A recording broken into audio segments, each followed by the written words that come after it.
இந்த பீக்கரில் copper sulphate இருக்கும். இது காப்பர் ஸ்டிப், காப்பர் சல்ஃபேட் காப்பர் ஸ்டிப். அது எலக்ட்ரோடுக்கு பதில் இது நான் கனெக்ட் பண்ணி வச்சுருக்கேன். இங்கே ஜிங்க் சல்ஃபேட்டு ஜிங்க் ஸ்டிப் இருக்கும், எலக்ட்ரோடுக்கு பதில் கனெக்ட் பண்ணியிருக்கேன். இது எல்லாத்தையும் வந்து இந்த டிஜிட்டல் மல்டிமீட்டரில் வோல்ட் மீட்டர் எல்லாமே இதில் கால்குலேட் பண்ணலாம். டிஜிட்டல் மல்டிமீட்டரில் இதை கனெக்ட் பண்ணி வச்சுருக்கோம். This is salt bridge.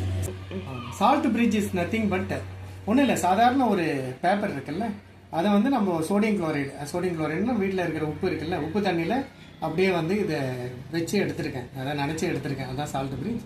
இப்போ வந்து இதனுடைய வேல்யூஸ் வந்து பார்த்தீங்கன்னா 0ல் இருக்குது பாருங்கள். இந்த மல்டிமீட்டரில் 0ல் இருக்குது. இப்போ சால்ட் பிரிட்ஜை இதில் கனெக்ட் பண்ணுறேன்.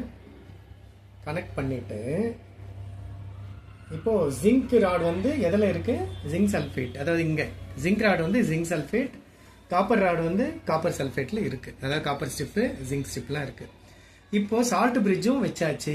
இப்போ கண்டிப்பாக வேல்யூஸ் பார்த்தீங்கன்னா கண்டிப்பாக வந்து சம் வேல்யூஸ் அதில் காட்டும் பாருங்கள். 0.8 காட்டுது.